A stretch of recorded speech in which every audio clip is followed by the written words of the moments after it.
You are being recorded tonight. This is for those people who want to either rewatch the webinar or or for those who booked on but can't actually make it tonight. Those of us who've got a Valentine's Day. So, right. My name's Andrew Whitehouse, and I work for a company called Andrew Whitehouse Limited. Do you see what I did there? And I'm available at all the usual places. You can access me on all these on all these various social media. I will tell you straight away, I'm not very good at Facebook. I think the best one to get me on is on Instagram. If you go along to andrewwhitehouse.co.uk, you'll see we've got digital workshops, pre-recorded workshops, a bit more in depth than this one. 5 parts of autism, 4 parts of ADHD. We'd love you to come along and join in with some of those. They're for sale on the website, very reasonably priced. I think they're about £25 each, and you can have them as long as you want. There's a Patreon account which you can subscribe to videos. Again, that's about £20 a month. And you know, if you went on now, you'd have a backlog of about 25 videos to get through before you've even started. And you can access the TED Talk and the book, Andrew and the Magic Give a Shitometer. So that's the book that I wrote about growing up with ADHD. So would love you to be able to have a go at that as well. So moving right along. Other things, if you don't know me, I'm a TED speaker. I did a TED talk called From Disability to Superpowers, a Bamford lecturer for the British Academy of Audiology. I am a hearing ambassador. I do work in the courts for special educational needs expert witness work. I'm a short course provider. I do training, observations, keynote speaker, but mostly I'm a boots on the ground person. And I do, all of my work is really getting into schools, getting into colleges, all sorts of environments, and getting stuck in and finding solutions. So I'm a doing person, even though on paper I look more academic. So we're going to start talking about, and a little bit of housekeeping. Sorry to say that. If you've got anything to say, if you can put it in the chat, that will be great. We're going to have a Q&A session at about 7:45, take us up to about 8 o'clock. And so if you can put that in the chat, we'll access that during the Q&A session. If you don't get your Q&A answered, you can email me at andrew@andrewwhitehouse.co.uk. That's andrew@andrewwhitehouse.co.uk. So autism. There are literally hundreds of different types of autism. The ones that you know most are probably autism and Asperger's syndrome. But there are many, many others. But I'd like to just talk to you about the difference between autism and Asperger's syndrome before we really start. This is the myth. The myth is that Asperger's syndrome is a high functioning version of autism. This is not the case. This is not the case. There is no links between academic ability and level of your autism. So in actual fact, when people tell you that Asperger's syndrome is some kind of clever autism, this is not true. You can be academically very, very ahead, or you could, you could be less academically gifted in either autism or Asperger's syndrome. The other thing is we don't talk about high functioning anymore. High functioning is not a thing that we like a term that we like to use anymore. So so there's a little start you off. So the major difference between autism and Asperger's syndrome is that they present differently. And Asperger's syndrome people, they tend to talk more, is the bottom line, really. They have more to say. And so that's how we kind of find that. But in actual fact, although they talk more, they'll struggle with their social side of things. And so they might speak more, but may say things that hurt people's feelings without intentionally doing that. Now, some people will say, "Oh, but we don't have Asperger's syndrome anymore." Well, we do, although it's not in the diagnostic criteria. You can get private diagnosis of Asperger's syndrome, and also there are Asperger. We've got people who've had a historical Asperger's syndrome diagnosis, including children, And we've also got self-diagnosed Asperger. And of course, we've got a very proud Asperger community. So it's just to do with the diagnosis. The condition has not disappeared. If you want to learn about Asperger syndrome, in fact, autism really, my starting point has always been the curious incident of the dog in the nighttime. It's a cracking book, absolutely brilliant. Children's book, sort of young teens type novel, and it really does get to the nub of it. And it talks about, it's in the first person from a person with Asperger syndrome, talking about their Asperger syndrome. So it's a really great introduction. I believe there's a stage show. I've not seen that yet, although people tell me it's very good. Also, you know, you can read a lot of academic texts about autism, but in actual fact, you know, you can work with this one here. This is a movie, Snowcake, with Sigourney Weaver. Sigourney Weaver went to live with Ros Blackburn, who is a pretty well-known autistic adult who talks a lot about her autism. And Sigourney Weaver copied Ros's behaviours and made a film about it, and it's really good. It's very much about the sensory. Another movie you might like to watch is called The Black Balloon. It's an Australian film, and it's about this young man who's wearing the monkey hat and the monkey vest. And basically, this is to do with he's got no speech, so he's what we'd now call pre-verbal, and he's a runner. He runs off. And again, sensory, this film talks a lot about the sensory and why he runs off. So it's a great, and also about family and having a sibling or a child with autism in the house. It's a cracking film. And then finally, I'd like to recommend you this one, Mozart and the Whale. Mozart and the Whale is really, it's about relationships. Again, it's slightly tilted towards the Asperger type relationships, but it's a very, very, very good film. And, you know, again, looking at relationships, I know you can't really generalize about relationships, but it does take a really good Asperger viewpoint. So just going back to what we said before, those little plugs for those movies and books, Asperger syndrome people are more interested in the social world than autistic people, but their social interaction doesn't come naturally and they have to be explicitly taught. Whereas autistic people better at overall abilities in non-verbal tasks. So and also they're less social. So there's a saying, autistic people, Asperger people want to be your friend but don't know how. Autistic people just don't want to be your friend. Now, it's not 100% accurate, but it certainly does sort of have a certain amount of ringing truthiness about it.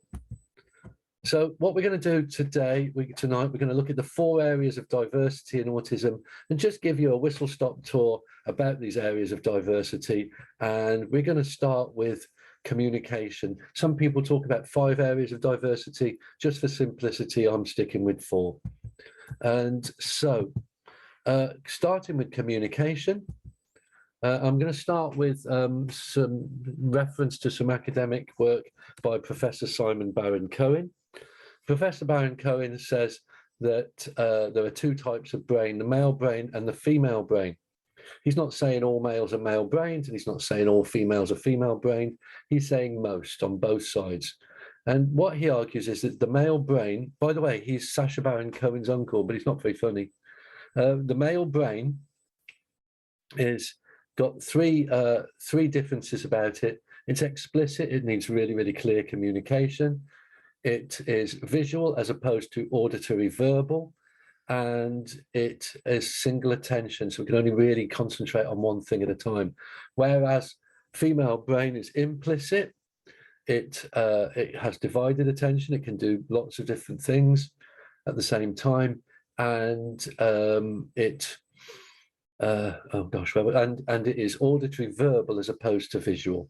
Now, why is that important? Well, simply because according to Simon Baron-Cohen, according to Simon Baron-Cohen, all autistics are male brains. In fact, more than that, all autistic people are extreme male brain.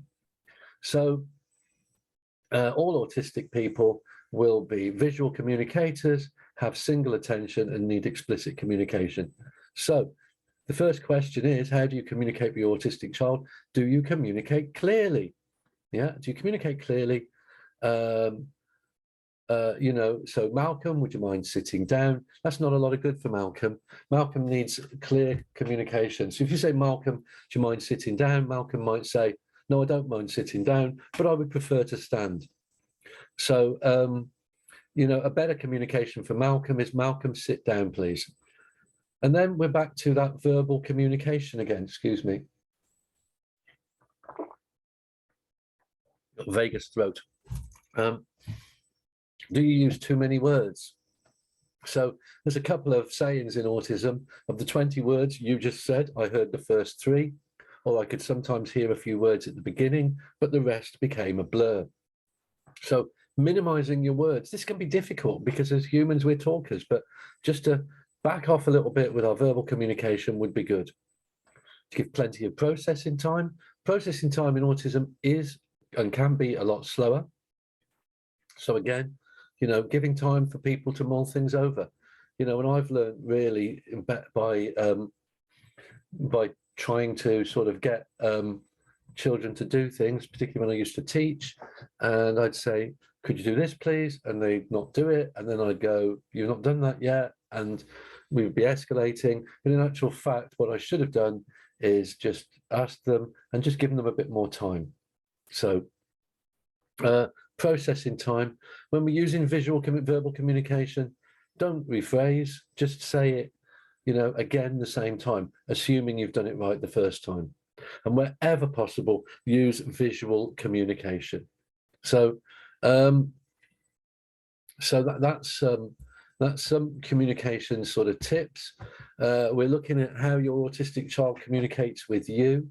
Say what you see. Yeah, they will, you know, they will, and other adults as well, and other children. And, you know, that's something we have to work on with autistic people, because I'm very much of the school of thought that autistic people, children, you know, they're going to have to fit in with society wherever possible. And so the more skills that we can give to them to be able to integrate is the better for those children. So, you know, working on them with things like, if we can do social stories, visual stories, I shall do a workshop on that, mental note, then you know, that will help them to know what to say in certain situations and stop them getting a hard time or being in trouble. So a few little sentences here, love to have a play with. We're going swimming in the minibus, paint the person next to you, look at the board and I'll go through it. And we went canoeing in the caravan. Now, we're going swimming in the minibus. Obviously that doesn't sound right. So we're going swimming in the minibus. The major issue here is that minibus and swimming is in the wrong order. And this has a kind of knock-on effect to your kind of visual timetable. So we're going swimming in the minibus. Really should be, we're going in the minibus to go to the swimming pool. And so when you're speaking, think like you're a timetable. So, you know, you wouldn't speak in the wrong order. You wouldn't put a timetable in the wrong order. Why would you speak in the wrong order? Paint the person next to you. You know, again, that has connotations of actually painting someone, covering them with paint. So paint a picture of the person next to you. Having said that, it might well be you're between two people. So paint a picture of Gemma, paint a picture of David, whichever person you want them to paint. Look at the board is fine. I'll go through it is the confusing bit. So whatever you're going to do with that board, look at the board and I'll explain the task. Look at the board and I'll read the words to you. And then finally, this is my favorite. We went canoeing in the caravan. You know, could be integrate a visual into there. So, so lots to think about there. But as you get better at this and you do it more, you do get better and better. So, and also this the opportunity on some of them to do a visual. I mean, minibus swimming in a couple of visuals would be quite acceptable, wouldn't it? So, and then we move on to sort of rudeness. I'm just gonna move something. Yeah, there it is. That's it.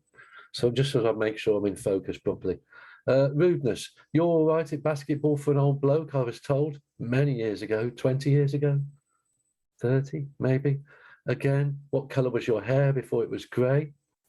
You've got grey hair, Mr. Whitehouse, you'll be dead soon. I'm not going to do the bottom one. But these are all things, are they rude? I don't think they are rude. I just think they're people, you know, they're saying things that have come into their minds, you know, and they're saying things that have come into their minds and they're just out with it. And of course, again, I'm very much into the side where we do lots of practice and we teach young people how to not get themselves into trouble or upset people, you know. So you know, I always sort of make the comment, has anyone ever complimented a person on the imminent birth of their child only to find out they're not pregnant? You only do that once, don't you? Or I did.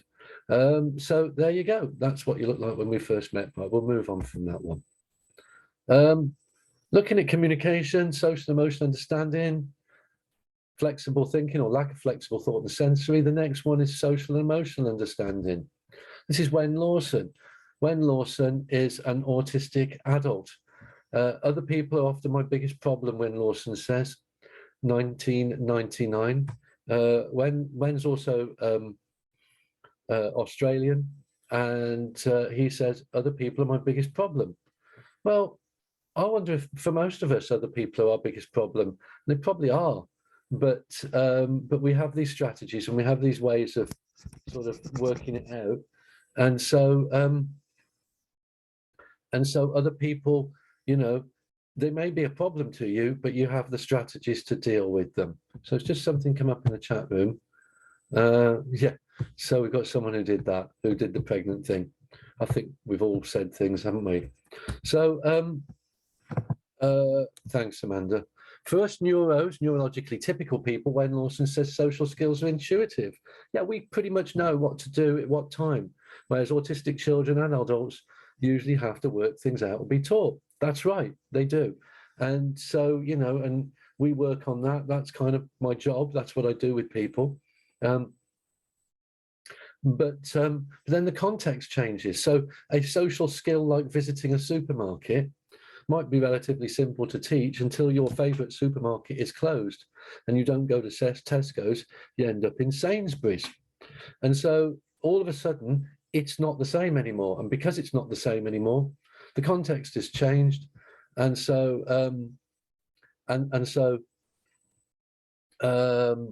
you know, we have to reteach things. And that rigid thinking, that links to the rigid thinking as well, which we're going to talk about in a little while. And there's things you can use to help with that. Visual social stories. And like I said, I think I will put a workshop on for that. Lots of people are interested in that. Social skills groups.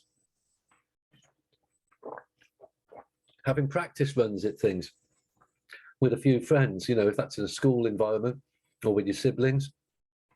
Buddying up, getting a friend to work with you to help you with certain situations. You might have to teach emotions, particularly facial expressions. Going to talk about that in a minute. And metaphors, you know, should we use metaphors? I'm going to hit the roof, raining cats and dogs, all those different things, all well and good. You know, all those different things. And some people say you shouldn't teach these things. I think you should teach them. I think we have a responsibility to enhance autistic people's language. And by the way, you'll notice I'm saying autistic people, not people with autism. This is the general way of referring to autistic people now, is autistic people as opposed to people with. So emotions, metaphors, big on facial expressions. I'm a big fan of emojis. I communicate a lot with emojis. And so, you know, if you've got something like here, you've not sent the paperwork, I'll be quiet about it. You've not sent the paperwork, thank you, let me give you a big hug.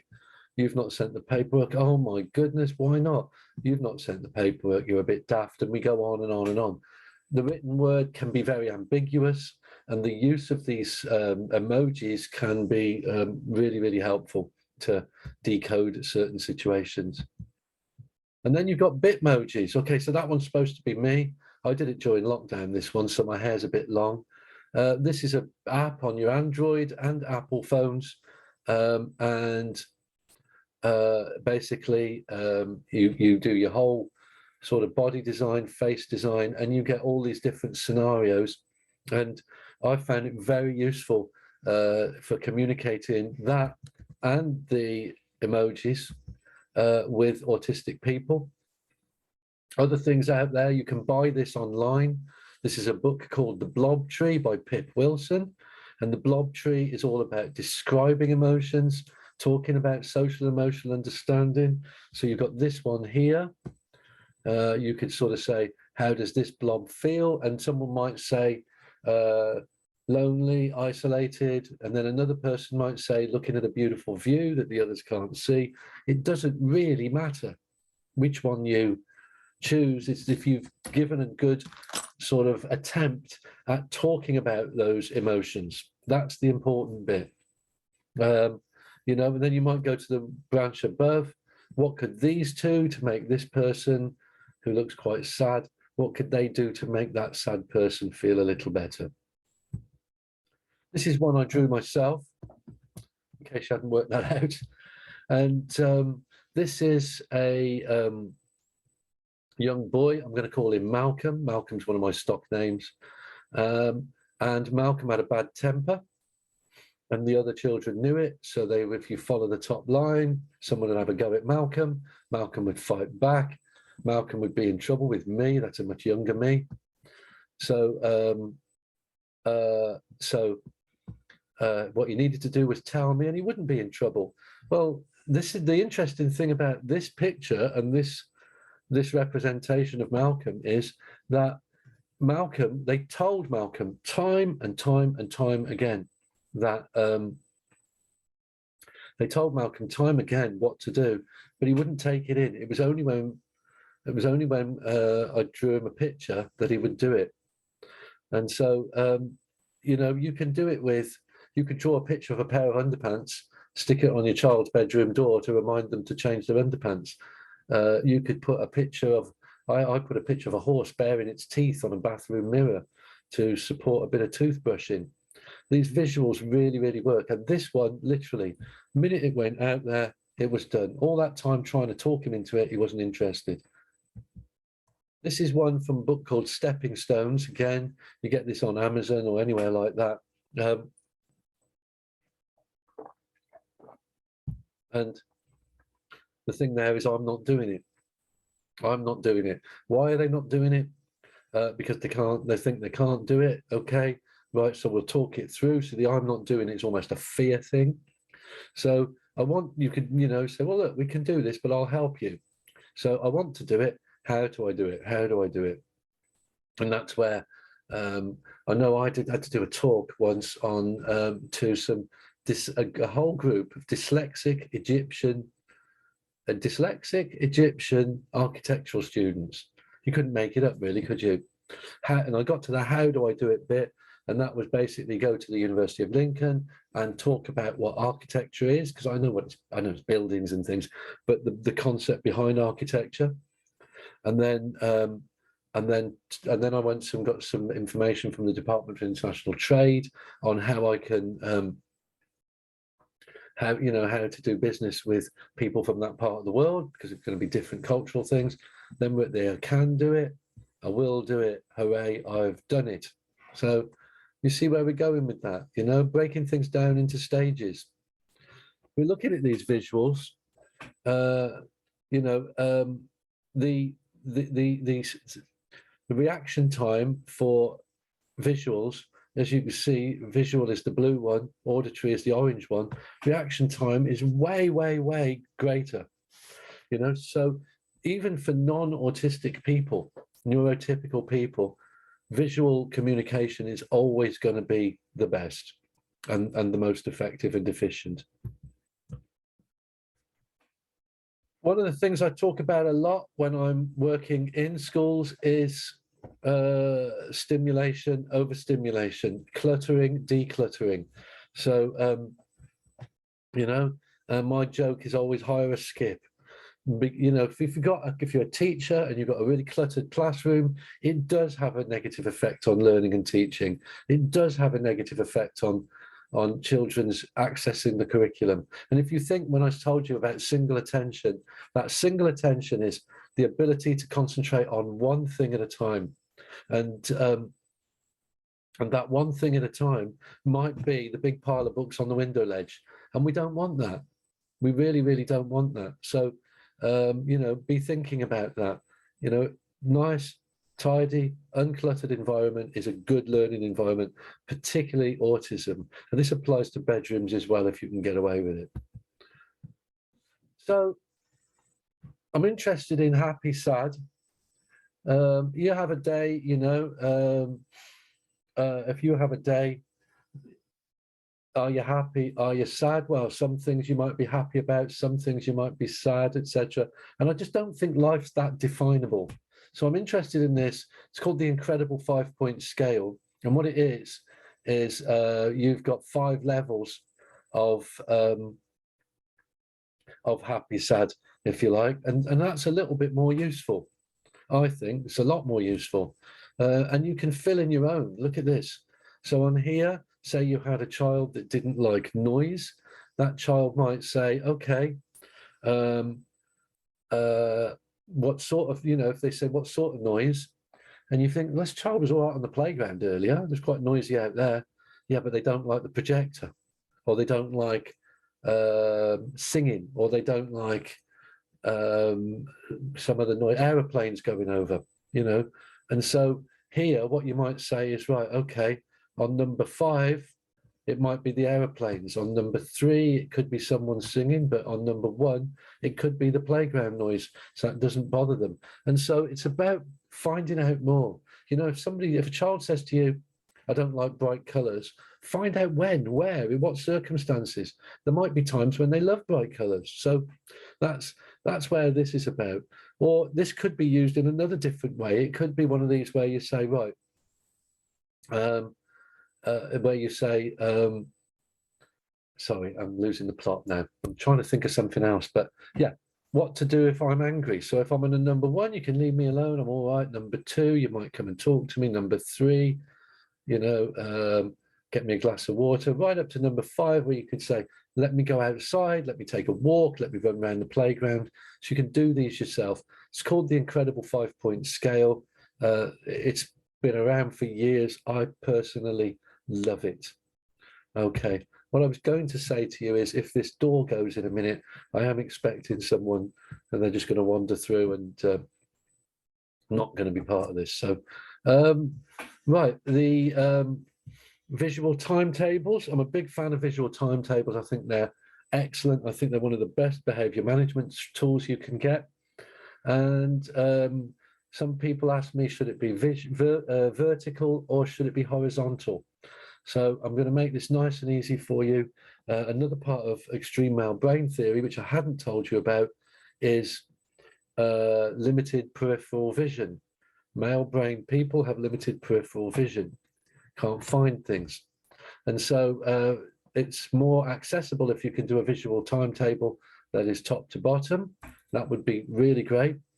Or also, sorry, the other thing to think about with these visual timetables is that they're better top to bottom if you work in a multicultural environment. For example, you might work with children that read and write in Hebrew or read and write in Arabic. Then again, what you're looking for is top to bottom, which will be less confusing for both. So that's, again, something to think about with timetables and with limited peripheral vision and multicultural considerations. So something to apply there. If you've got them and they're horizontal and they're working, don't change them on my account. So there we go. We want to look at what rigid thinking or lack of flexible thought here.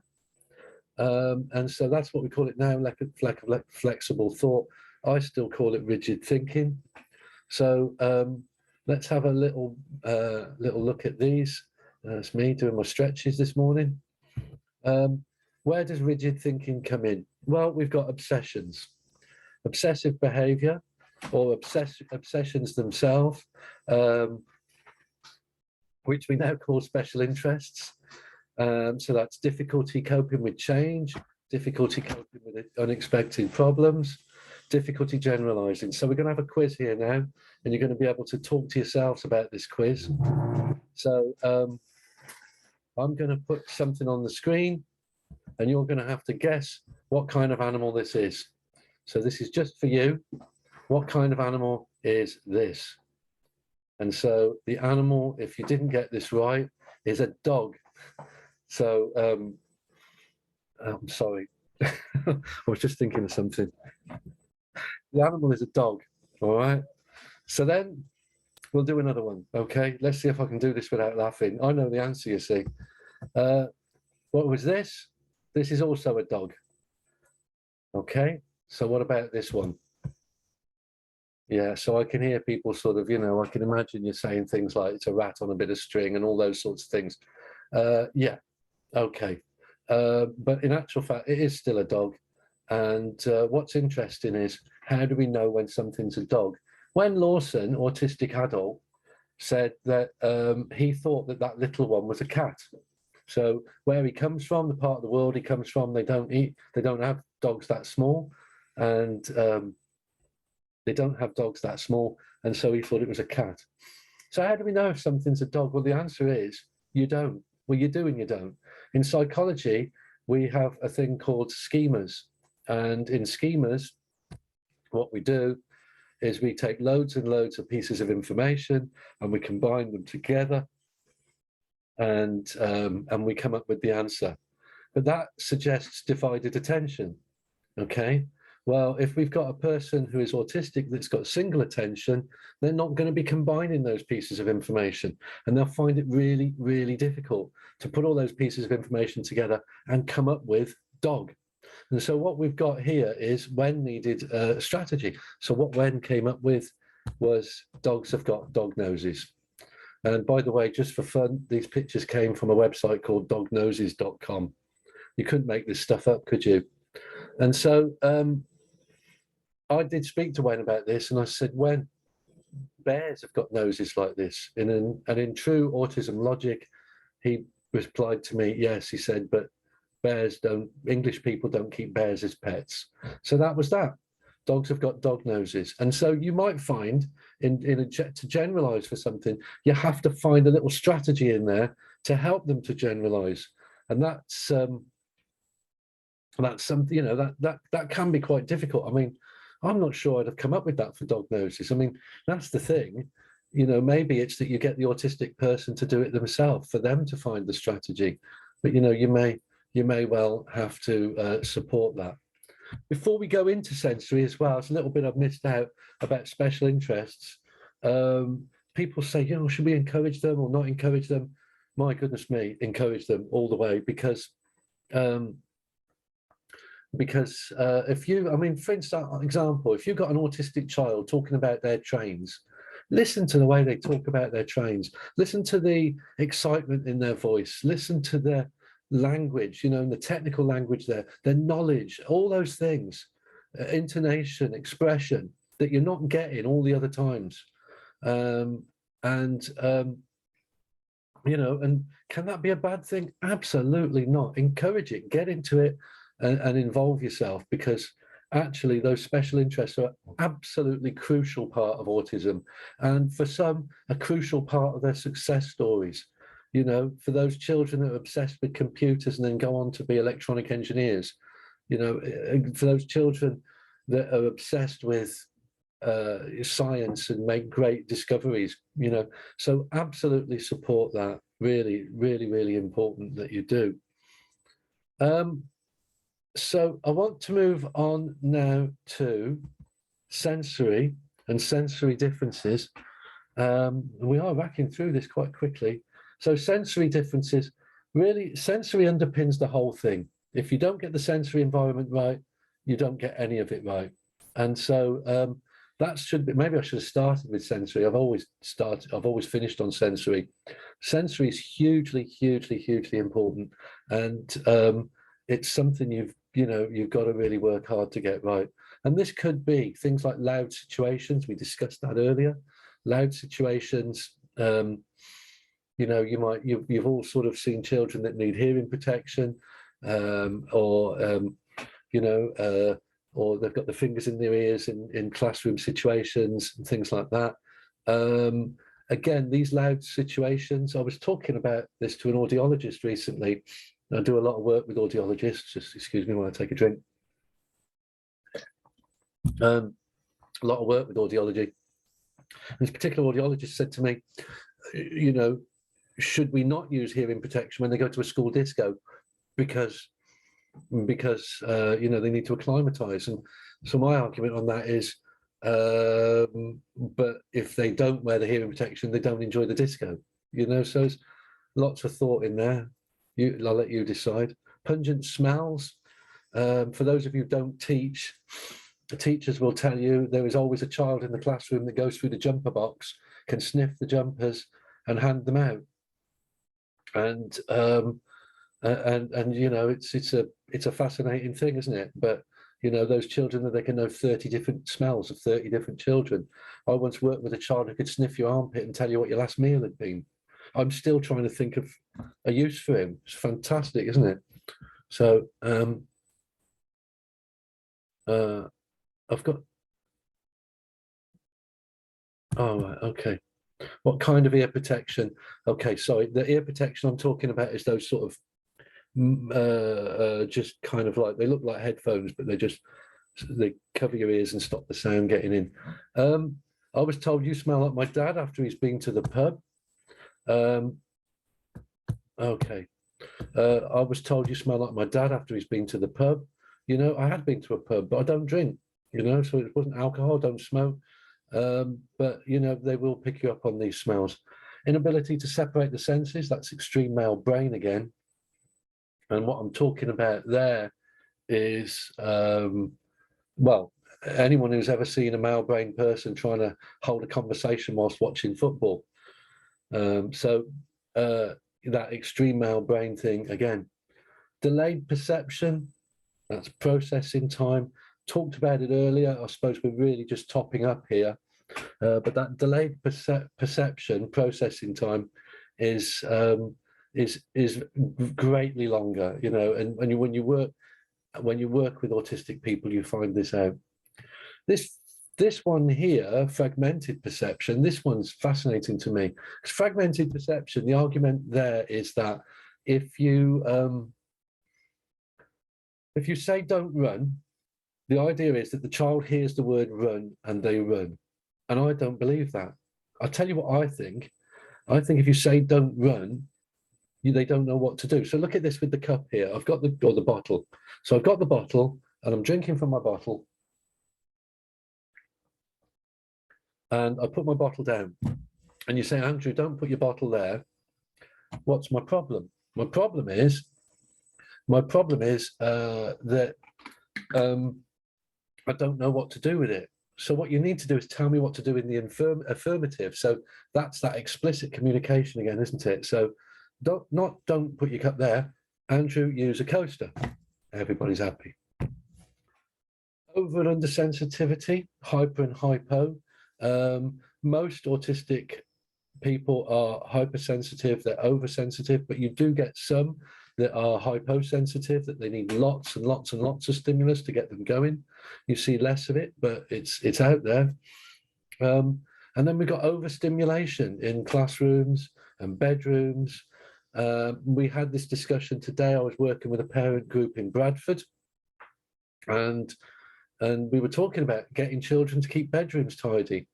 And yeah, it's really, really hard. And one of the things is they get overwhelmed with that and overstimulated. You know, and so instead of saying to your child, you know, when you're 3 foot tall and someone says, tidy up this, what appears to you to be this huge room with Lego everywhere and jigsaw puzzle pieces, you know, of course they can't do it. And so the idea is to give them, you know, put the Lego in the Lego box. That's great. Right, let's have a little drink and then come back and let's, you know, let's pick up all the old socks and match the socks and do it in bite-sized chunks. Classrooms, again, I've told you this at the beginning, the classrooms can be that, you know, they just can't be overstimulating. And you can go into, I go, you know, think about early years in year 1, year 2, where they've got lots and lots of toys out and things like that, but they're organized.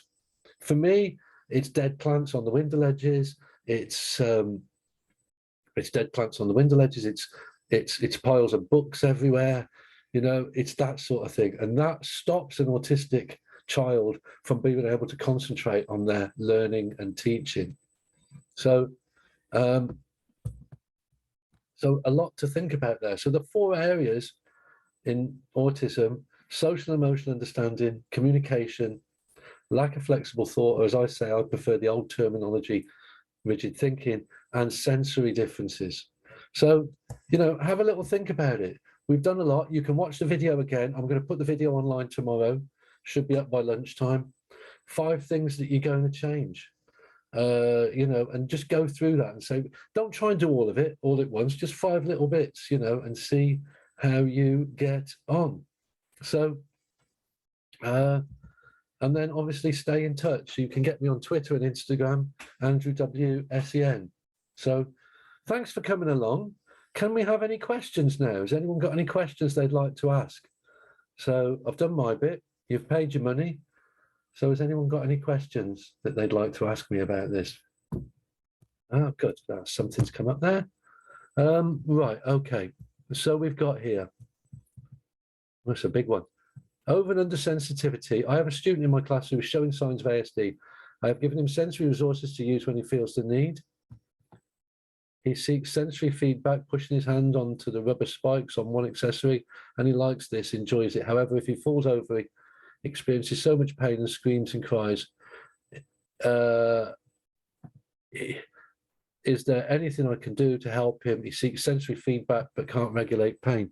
Have you got in your environment, have you got like a sensory room with cushions and pads and sort of, you know, those big cubes, sort of, they look like settees, but they're not. You fall on them and they crush, you know. So that's something you might try with that. Looking at sort of using lots of cushions in their seating environment, maybe. Somebody here has talked about unhealthy obsessions. There are unhealthy obsessions, and I think when we come to doing the social stories workshops, I think what I would like to do is look at how to make social stories about avoiding unhealthy obsessions. And you know, you see them in all different types of forms. So I'm working with a young girl now who is she's worked out that if she makes racist comments, she gets all the attention she needs. And so, you know, we're trying to work on that. So she's obsessed with saying these things because that gets her what she wants. And then you get computer games, you know, people being the violent characters in the computer games can be quite difficult. So again, we'll look at that with social stories. I think when we do one, I'll put one on the sort of middle of March, I think, for that. Do I see home education as being of benefit to autistic children? I have 3 autistic children who struggle significantly with the social side of school. So again, when we're looking at homeschooling, it would be wrong for me to comment on anyone's decision about homeschooling. There are some fantastic schools out there. In my belief, there's 2 kinds of schools, good schools and bad schools, and I don't often think that's even related to their Ofsted judgment. And I've seen children that have done really well in homeschooling environments. And when I first worked for Autism Outreach, I used to work in the home with homeschooled autistic children, some of which I thought would do much better at in a school setting. So it's really not easy to comment on that. It's really not easy to comment on that. But I would say take advice. If you've got a local autism group, we've got one in Lincoln called PACT. We've got one in Lincoln called PACT, and that's quite a good one. And there are a couple of homeschooling families there. You know, maybe you've got something in your area. I don't know, but yeah, it's not something for me to comment on here on a child I don't know. Lashing out, shouting out. So shouting out, we've got some good recording equipment now that we use. There's some bees you can get, bumblebees. I think they're called Mr. Bee Bumble or something like that. They're not, I don't know what they're called, but they're on TTS and children can record things into them. We've got whiteboards that you can talk into. Again, you know, they're very good for recording information and meaning that the children don't have to call out. I use them a lot for ADHD children who've got verbal hyperactivity. With lashing out, you really need to know why they're lashing out before you can kind of find out, you know, what to do about it. I mean, I don't believe in challenging behaviour, and I mean that. I don't mean that in a kind of 1970s social worker way. I just don't believe in it. I think no child wants to challenge anyone. And I think if you call it challenging behavior, you put yourself in a position where you're challenging a child and then you're both fighting. So I think, again, I always call it anxious behavior. So if we looked at that, what's causing the anxiety behind the lashing out? And if you can find out what that is, maybe you can take that out of the equation. And if I'm being like a bit of a crack record again, you know, that's where the social stories might help again, or visual stories as I call them. I don't use traditional social stories. I've got my own system which I've developed, but yeah, we'll maybe have a look at that. I'm not trying to get your money out of you for another workshop, I promise. I'm just going, we could really get a lot of work done in that. Our daughter is in year 9, so in secondary school, 12, 13 years old. Her attendance is down to 40%. She takes 2 hours to get ready for school. How do we hurry her for school without pressuring her? Again, I think you need to be in communication with the school on this one. You know, what can the school do? You know, I mean, for example, I've got children that get dressed in school.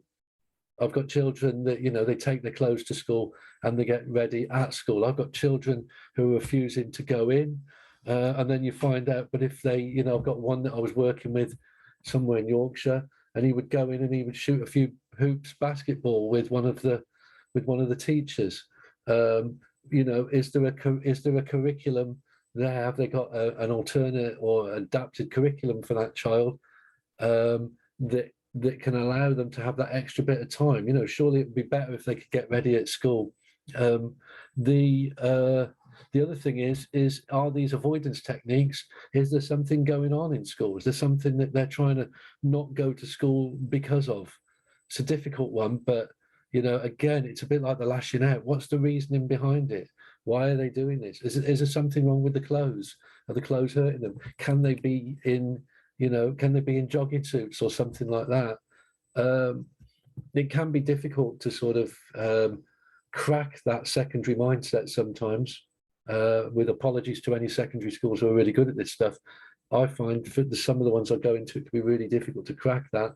But yeah, you know, alternate provision, most definitely, you know, but it's finding out about the causes behind it. Swearing leading to exclusion, calling teachers nasty, offensive names. Yeah, I mean, again, I suppose the question in there is, if they're autistic and they're suffering from anxiety, why are they being excluded? That would be the question for me. You know, where's the reasonable adjustment in there? You know, or what's being put in place for them? So, and again, it comes back to that same answer, isn't it? What's the anxiety behind that?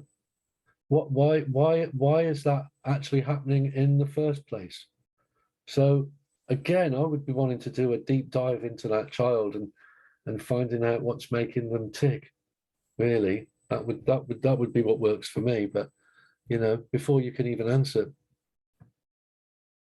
a student showing signs of ASD is triggered by written tasks. Unfortunately, my school does not have resources for him to use a computer device to recording what he'd like to write. I have explained that throughout school he will have written tasks at different times in different subjects. Any tips or advice? I would be interested to know why you've not got any recording equipment. Even the most basic laptops. This thing that I'm working on tonight is a really old laptop, and that has got recording facilities in built into, you know, Microsoft Office. And so I would say, I wonder why you've not got that equipment. Have a look at your laptops. Even the oldest laptops are doing that stuff.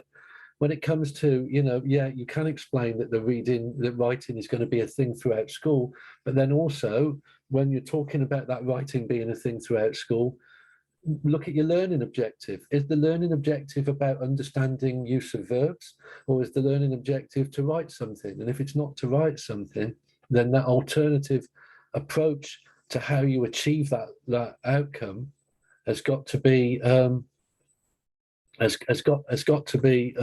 something to consider, hasn't it?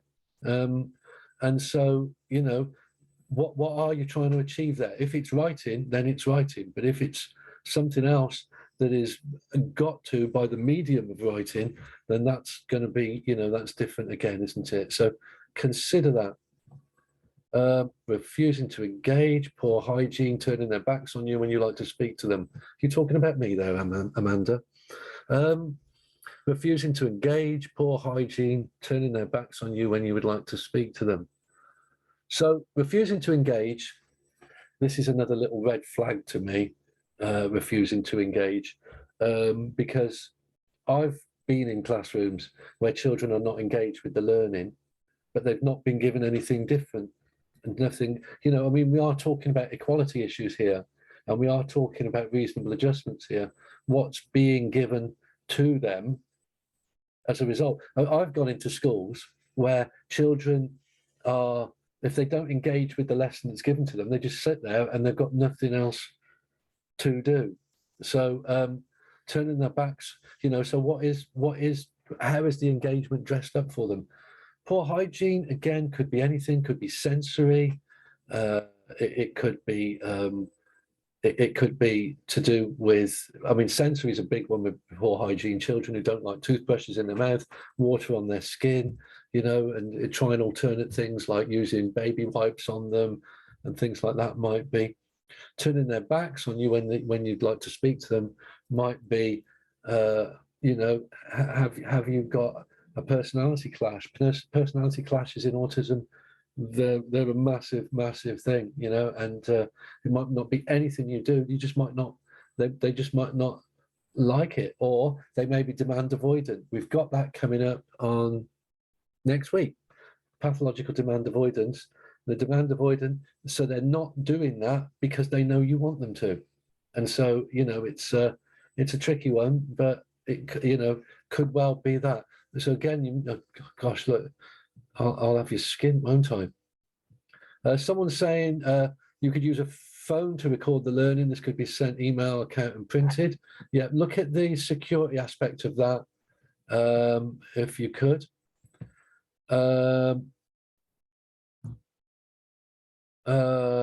Right, okay. I work with 5 males in supported accommodation. They are all diagnosed with autism, amongst other things. Do you have any feedback on the following observations? Every time male one presses the fire alarm every time he's challenged by staff. If he encounters a level on his Xbox he can't complete. Well, that sounds to me like a little bit of rigid thinking and repetitive behaviors, obsessive behaviors. So it could be, again, you know, we might try to get him to do something else that isn't fire alarm related, rather than say, stop that, you know, do this, like we were talking about the coffee cup. Male 2 appears to only want to complete the same 1.5 hour walk every day, same route, even though he could complete any activity he wanted to.